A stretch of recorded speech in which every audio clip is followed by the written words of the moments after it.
Breakfast time in the prison. The smell of fried scrapple filled the apartment. It happened every morning. "I could teach you how to do it yourself," she said.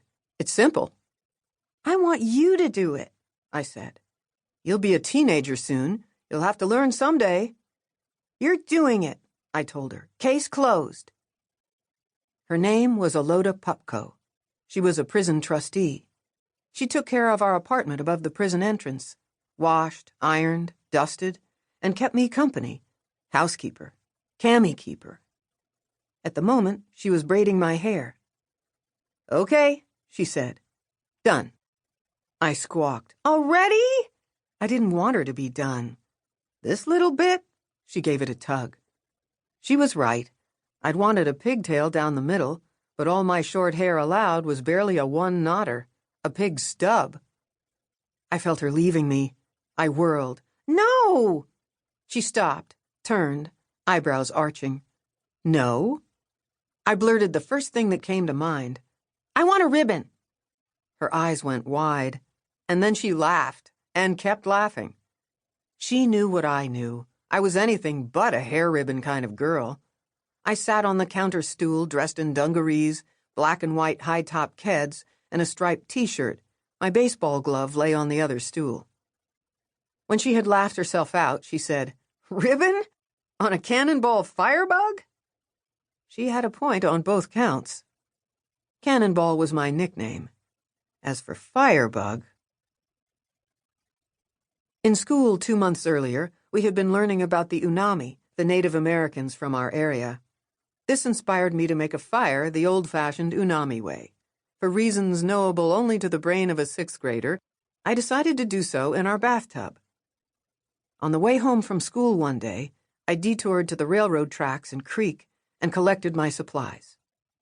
A quartz stone, a rusty iron track bed spike, and a handful of dry, mossy stuff from the ground under a bunch of pine trees.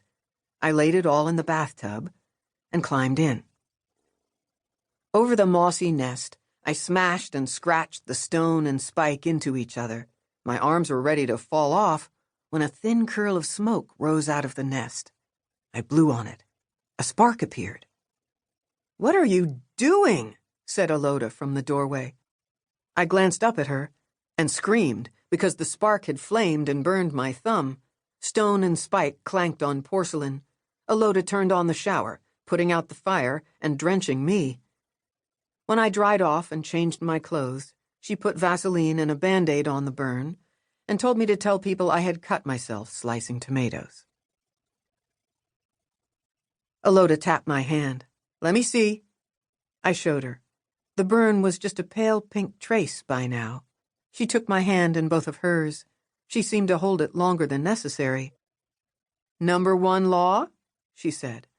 "No more fires," I said. She had made me recite the words every time she changed the Band-Aid. She still made me say it.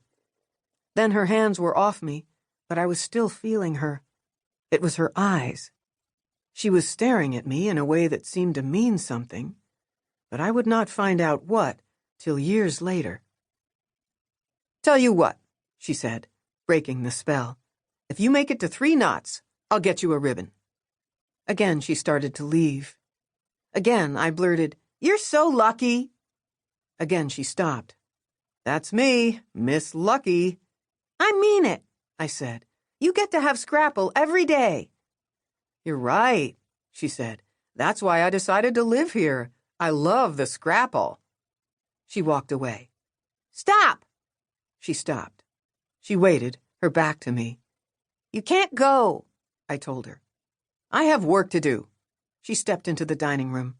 "I'm your boss," I called, and instantly wished I could take it back.